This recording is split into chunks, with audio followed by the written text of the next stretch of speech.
Assalamualaikum warahmatullahi wabarakatuh. Kami dari kelompok 7 kelas 12 MIPA 5 akan melakukan praktek fermentasi pembuatan tape ketan hitam. Sebelumnya perkenalkan anggota dari kelompok kami. Perkenalkan, nama saya Mandeka Fitri.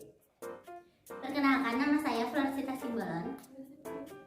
Perkenalkan, nama saya Nadia Nurhalisa. Perkenalkan, nama saya Najwa Nur Ramadhani.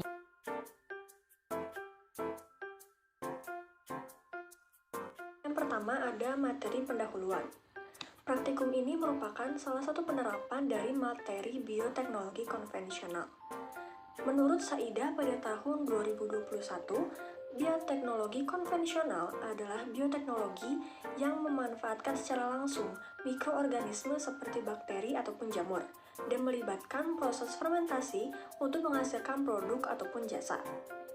Fermentasi merupakan proses alami saat mikroorganisme seperti ragi dan bakteri mengubah karbohidrat semisal pati dan gula menjadi alkohol atau asam.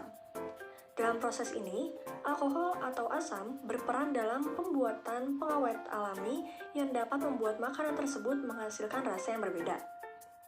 Proses fermentasi pada umumnya akan mengembangkan bakteri baik, yaitu probiotik. Bakteri-bakteri baik ini dapat memberikan manfaat besar untuk tubuh, seperti meningkatkan sistem imun, baik untuk pencernaan, dan lain-lain.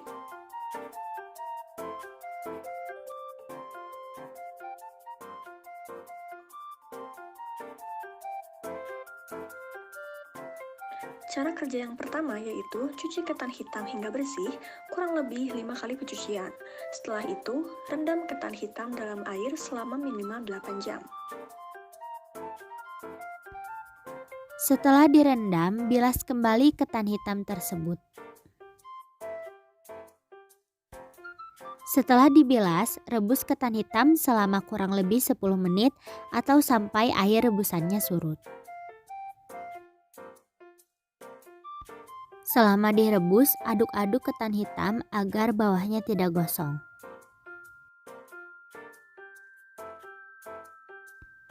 Setelah direbus, pindahkan ketan hitam ke panci kukus.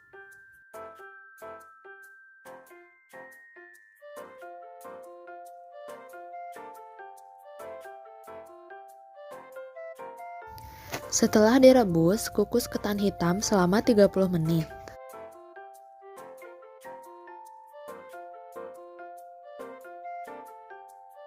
Angkat ketan hitam yang telah dikukus, lalu diamkan pada wadah hingga suhunya turun menjadi suhu ruangan.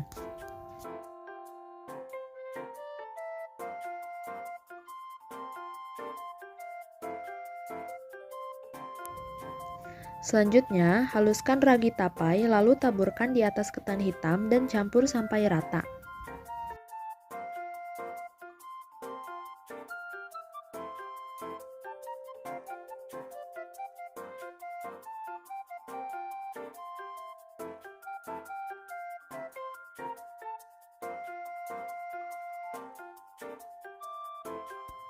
Taruh campuran ketan hitam dan ragi dalam wadah kedap udara. Simpan wadah pada tempat kering dan tunggu selama kurang lebih 3 hari. Setelah 3 hari, ketan yang bereaksi dengan ragi akan menjadi tapai ketan.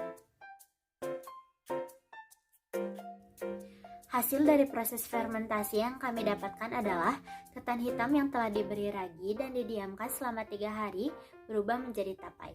Tapai ketan hitam berair dan memiliki aroma yang khas, rasanya asam dan sedikit manis. Hal ini dapat terjadi karena ketan telah melewati proses fermentasi.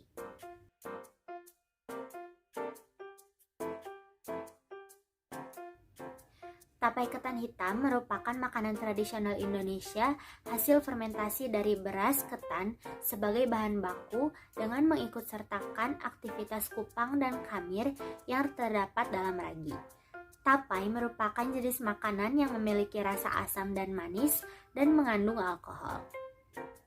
Tapai mengalami proses fermentasi karena adanya aktivitas mikroorganisme yang akan menyebabkan perubahan sifat bahan pangan. Dalam proses pembuatan tapai terjadi perubahan dari karbohidrat yang ada pada ketan menjadi glukosa oleh jamur Aspergillus oryzae. Kemudian, glukosa diubah menjadi alkohol oleh jamur Saccharomyces cerevisiae, sedangkan rasa asam pada tapai terjadi karena alkohol diubah menjadi asam asetat oleh bakteri Acetobacter aceti. Tapai dibuat dengan cara fermentasi, yaitu reaksi oksidasi senyawa organik dalam ketan dengan ragi tapai. Berikut adalah reaksi kimia yang terjadi pada proses fermentasi tapai ketan hitam. Dari praktikum ini kita bisa menyimpulkan bahwa mikroorganisme bisa dimanfaatkan untuk menghasilkan produk ataupun jasa dengan menggunakan prinsip bioteknologi konvensional. Contohnya pada mikroorganisme Saccharomyces cerevisiae yang terdapat pada ragi. Mikroorganisme ini bisa dimanfaatkan untuk mengubah beras ketan hitam menjadi tapai ketan hitam. Lalu pada praktikum ini juga kita bisa mendapatkan hasil dari proses fermentasi, yaitu akan dihasilkan karbon dioksida, lalu alkohol, dan juga bahan kimia yang merupakan energi utama untuk tubuh. Terima kasih yang sudah menyaksikan. Sekian dari kami. Wassalamualaikum warahmatullahi wabarakatuh.